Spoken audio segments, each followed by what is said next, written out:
Vamos lá. O Vitor está se aprontando, como se diz, né? E coloca aí a tajazinha sobre seleção. Isso! E as imagens aí, tem imagem aí, foto, imagem que o Vitor separou aí da seleção. Olha o técnico Carlo Ancelotti. Miacate. Era o Mendy, enfim, daí o Marquinhos, Gabriel, Militão. O Militão saiu um pouco machucado ontem, viu? Oh. Agora coloca aí o Vitor na tela, viu? Vamos lá. Aí, rapaz. Tá bonzinho, Vitor? Tudo bem, Douglas? Boa tarde. Vitor, vamos lá. Assim, eu vou colocar, que você fala à vontade. Eu vou só colocar. É o 8º jogo do Carlo Ancelotti. Contando que o jogo na Bolívia não conta. Isso. Aí foi só mesmo. Então foram 7. Né? Contando também quantos foram de eliminatórias? Se não me engano, foram 3 de eliminatórias ou Pronto, 4 de eliminatórias. Tirando ali os 3 de eliminatórias, porque ali você vai buscar o resultado. Você não vai fazer teste em eliminatório. Não, vou montar aqui para classificar. Muito bem. Então, tirando esses 3 aí, 5 jogos. Mas, meu amigo, nem Ancelotti, nem Guardiola, nem Klopp, ninguém consegue montar um time, uma seleção que perdeu 3 anos de preparação em 5 jogos, Vitor. São 5 jogos. Eu acho que o ponto de avaliação não deve ser apenas e tão somente a apresentação que foi feita diante do Japão e agora diante da Tunísia, mas também diante da Coreia e diante do Senegal. Se a seleção viesse numa constante de resultados ruins, não, mas tem resultados bons, que eu acho que estão vindo rápido demais. Então, assim, gente, eu sei que todo mundo está ansioso para a seleção jogar bem, para mostrar resultado, mas não existe milagre, seu Vitor Costa. Vamos lá, a sua análise aí precisa, como sempre, do jogo da seleção. Pois é, Douglas, boa tarde para você, para todo mundo que está nos acompanhando. Assim, dentro desse comentário que você fez, se a gente for ver os pontos positivos e os pontos negativos desses jogos da seleção, se você for ver os pontos positivos, eles vieram muito bem nesses primeiros jogos, né?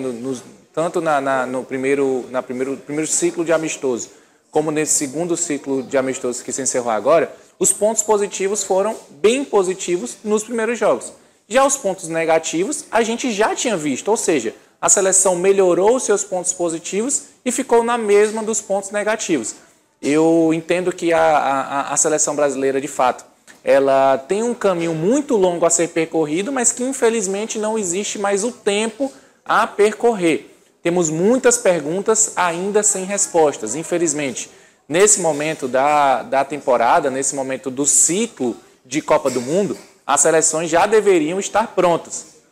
Fazendo uma analogia, se o ciclo de Copa do Mundo, né, esses 4 anos que separam uma Copa do Mundo para outra, que você então vai preparar a sua seleção para chegar bem na próxima Copa do Mundo. Se esses 4 anos fosse a construção de uma casa ou de um edifício, seleções como a Argentina, como França, Espanha, Inglaterra, são seleções que já estão com as suas construções praticamente feitas, já estão ali mesmo nos finalmente, na parte de pintura, de detalhes. Talvez a seleção da França e da Argentina, que foram as 2 últimas campeãs, já estão até à frente disso, já estão ali já na parte dos móveis planejados. A seleção brasileira, no entanto, passou 4 anos tentando fazer reforma em uma casa que não existia. Então acabou que o trabalho foi jogado fora. Foram 3 anos, 4 anos praticamente de trabalho jogado fora. E agora, dentro de 6 meses, a seleção precisou tentar pelo menos construir uma base e aí tentando de maneira rápida e praticamente de maneira meio que assim, às pressas, fazer com que exista uma seleção que seja competitiva para a Copa do Mundo. Eu iniciei falando que tem muitas perguntas ainda sem respostas e eu acho que isso é até bom, é até importante a gente não pensar que está tudo bem porque a gente conseguiu vencer a Coreia do Sul, conseguiu vencer Senegal, mas a gente ainda tem um caminho muito longo a ser percorrido. Dentro das ideias de jogo que o Ancelotti já apontou para a gente, eu acho até que a gente tem algumas coisas bastante positivas. A gente viu, por exemplo, a formação 4-2-4 ser a formação que ele entende que pode ajudar a seleção brasileira e alguns nomes de jogadores que já estão consolidados nessas posições. Acho que a gente já tem um Casemiro bastante consolidado, a gente tem um Bruno Guimarães e a grande estrela da seleção, que é um ponto que a gente pode conversar um pouco mais à frente, que é o Estevão, que esse sim virou aí o grande nome da seleção. Mas alguns nomes que já estão ali consolidados. O goleiro a gente entende que vai ser mesmo o Alisson, a zaga deve ser mesmo formada por Marquinhos, Gabriel Magalhães e o Éder Militão jogando na lateral, o que eu acho bastante positivo dentro desse esquema de jogo da seleção, ter o Éder Militão na lateral, foi muito bem no amistoso que ele disputou nessa posição contra Senegal. E algumas outras posições, aí essa sim a gente precisa olhar com melhor carinho. O fator Rodrigo e Vinícius Júnior, que não conseguem ser decisivos na seleção brasileira. Matheus Cunha, que ainda é uma posição que para muita gente ainda é bastante discutida. A gente pode ter outros nomes servindo a seleção nessa posição. E também as laterais. Quando o Éder Militão não for lateral, quem vai ser o lateral direito? Posição completamente carente na seleção brasileira, assim como também a lateral esquerda. Mas, Douglas, eu acho que a gente não está nem em um bom momento da seleção, digamos assim, mas a gente também já não está naquela tragédia que nós tínhamos há alguns meses atrás. Eu acho que a gente, pelo menos, já tem um caminho que já está começando a ser pavimentado. Não estamos no ponto ideal desse caminho, bem longe disso, por sinal, mas pelo menos esse caminho foi pavimentado, já que nós passamos praticamente 4 anos construindo nada, construindo absolutamente coisa nenhuma. Então, eu acho que a gente pode olhar agora, pelo menos, com melhores olhos, apesar desses 2 resultados, de fato, não terem sido positivos. Contra a Tunísia foi um jogo bastante fraco da seleção brasileira, mas que, pelo menos, mostrou um poder de reação. Acabamos, por exemplo, perdendo pênaltis, perdendo algumas boas possibilidades de gol.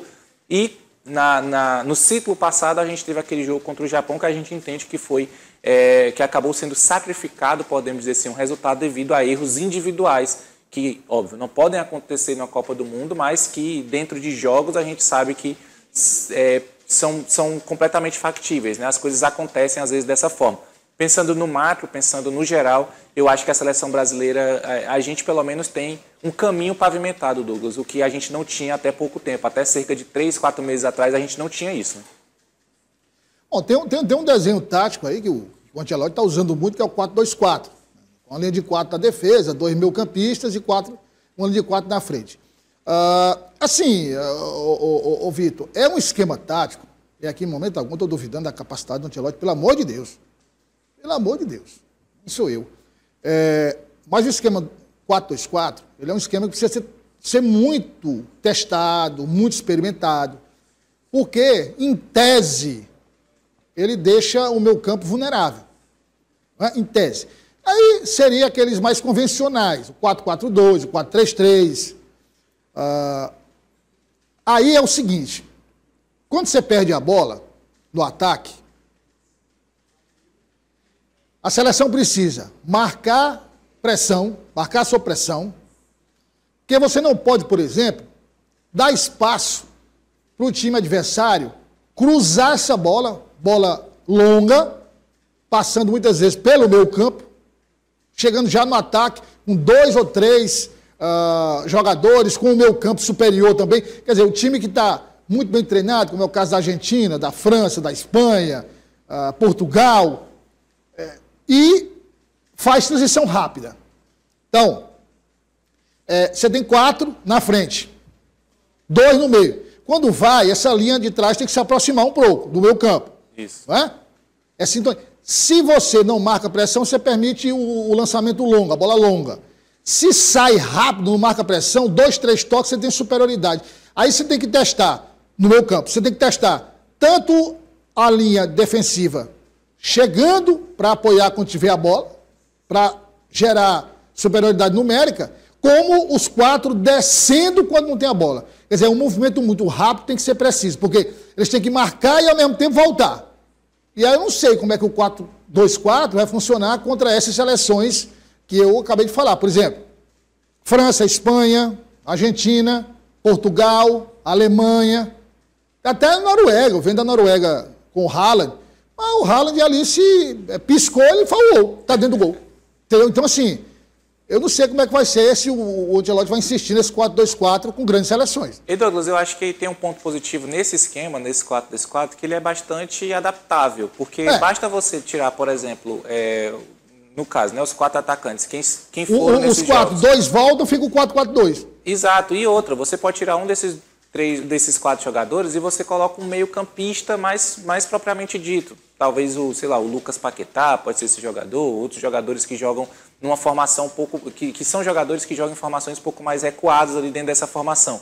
E que não mexe tanto assim no esquema, porque você continua tendo 2 atacantes bem abertos e um atacante um pouco mais posicional. Então, ele é bastante adaptável. Se a gente for jogar contra seleções mais frágeis, né, que o Brasil vai sim estar controlando o jogo, você pode jogar no 4-2-4. Se você precisa ter uma seleção um pouco mais segura defensivamente falando, você pode fazer essa troca e aí adaptar esse meio de campo. Tá falando. Agora, eu acho, Douglas, que assim, a minha principal preocupação é que nesse esquema de 4-2-4, eu acho que o ataque precisa ser o protagonista. Só que dentro desse ataque protagonista, a gente tem 3 jogadores que não conseguem ser protagonistas na seleção brasileira. Desses 2 jogos, os 4 foram os mesmos titulares, né? Não teve alternância entre os titulares no ataque. Estevão, Rodrigo, Matheus Cunha e Vinícius Júnior. Dos 4, apenas o Estevão conseguiu mostrar que estava pronto para ser um jogador de seleção brasileira. Vinícius Júnior muito abaixo, algo que a gente já está até acostumado com esse nível de atuação dele na seleção. Rodrigo idem, infelizmente, não consegue repetir as mesmas atuações, os 2 jogadores não conseguem repetir as mesmas atuações que tem no Real Madrid. E o Matheus Cunha, que para mim é um jogador mais voluntarioso, que vai correr atrás da bola, que vai ser mais intenso mesmo. Então, assim, ele não tem aquela capacidade técnica de decidir jogos, mas vai ajudar bastante. Ele é um bom jogador, eu acho ele um bom jogador, gosto do futebol do Matheus Cunha, mas quando a gente pensa em ser um jogador mesmo, um craque de bola, que vai colocar a bola debaixo do braço e vai resolver jogos, como você citou o Haaland, por exemplo, que é o que mais faz isso atualmente no futebol mundial, ele de fato não vai ser. Então, como é que a gente tem um esquema que é para os atacantes serem protagonistas, serem jogadores intensos, criativos, para fazer gols, para buscar boas jogadas ofensivas, e acaba que a gente tem, desses 4 jogadores, 3 não conseguem ser esses jogadores que a gente espera que sejam na seleção brasileira. Para mim, particularmente, foi a principal preocupação que me deixou nesses jogos, que infelizmente não é uma preocupação de hoje, né? Já vem de bastante tempo, da gente não ter um Vinícius Júnior na seleção brasileira como ele é no Real Madrid, um Rodrigo idem e o Matheus Cunha ou qualquer outro jogador que possa atuar nessa outra, sendo ali esse jogador um pouco mais de referência como o centroavante, que a gente infelizmente também não tem esse nome para dizer que ele é o cara, ele que vai ser o resolvedor dos nossos problemas. Infelizmente a gente ainda não tem esse nome. Então, para mim, a minha preocupação ainda é com esse ataque do Brasil, que não consegue resolver jogos, fora o Estevão, que inclusive parece que vestiu a camisa e parece que está jogando assim com amigos no meio da rua, porque não sentiu em nada o peso da seleção brasileira e ontem até trouxe a novidade, que ele agora é o novo batedor de pênaltis oficial da seleção brasileira. É isso. Obrigado, Vitor, pela análise aí, pelos pontos levantados. E a gente agora vai ficar na expectativa, porque jogo do Brasil mesmo sai máximo. Exatamente, assim, não tem mais tempo, tá? Pensar em seleção brasileira agora mais um amistoso, mais uma sequência de amistosos. 2, no caso, né? Vamos fazer 2 amistosos, possivelmente contra seleções europeias, está quase tudo certo para ser contra Croácia ou França e Noruega. Exatamente, um já está quase certo que é contra a Croácia e o outro pode ser entre a França ou contra a Noruega, e esses vão ser os últimos amistosos, depois já é convocação, Copa do Mundo, e aí tem mais um amistoso no Brasil, antes de partir para a Copa do Mundo, depois aí não tem jeito. São 8 jogos até o título e vai com o que tem mesmo. 7 ou 8 jogos? São 8 jogos porque aumentou um, devido ao aumento do número de seleções. Fase de grupos? Não, na fase de grupo mantém o mesmo calendário de jogos e depois tem uma fase a mais, né? Antes das oitavas, mas aqueles que classificam direto são 7, né? Não entendi. Os que se classificam direto são 7, né? Jogos. Exato. Tem a diferença porque tem 16 avos de final. Essa é a diferença, né? Aí você tem Você pode ir direto para as oitavas, né? Uma classificação direta. Tô sorrindo aqui, Vitor. Eu tava me lembrando, ontem eu tava vendo um vídeo, cara. O Haaland é uma figura, sabe? Eu sou fã demais do Haaland. Esse é um cara... Mas eu sou fã de tudo, cara. Da dedicação dele, de tudo e tal. E aí, ele saiu... Ó, a maioria das compras dele, só pra você ver o quanto o cara é simples. A maioria das compras dele, quem faz é ele mesmo. Ele mesmo vai comprar. E aí tinha não sei o que ele ia comprar lá, e ele saiu andando. E ele em Manchester. Só que ele foi comprar no lado vermelho de Manchester. No lado vermelho. Rapaz, ele andando na calçada assim, como se estivesse na porta da casa dele, estava andando normal. Aí encontrou o torcedor do Manchester United, assim, ó, o Haaland, então, rapaz, mas acho que ele errou o caminho, o que é que ele está fazendo aqui? Aí ele andando, olhava pro cara e seguindo. Aí achando que o cara ia hostilizar, mas não, os caras disseram, larga o City, vem pro United, ele nem respondeu. Cara, mas é um jogadoraço, assim, um cara que eu me inspiro muito, assim, porque pra mim, dos atacantes atuais, é o cara que mais se assemelha ao Cristiano Ronaldo. No foco, na preparação, sabe, na dedicação, é o que mais se assemelha. É o que mais se assemelha. E tem um jogo muito parecido até. Né? De finalizar ali, de ser rápido, correr e tal, é o que mais se aproxima. Obrigado, Vitor. Abraço, Douglas. Até mais. Abraço.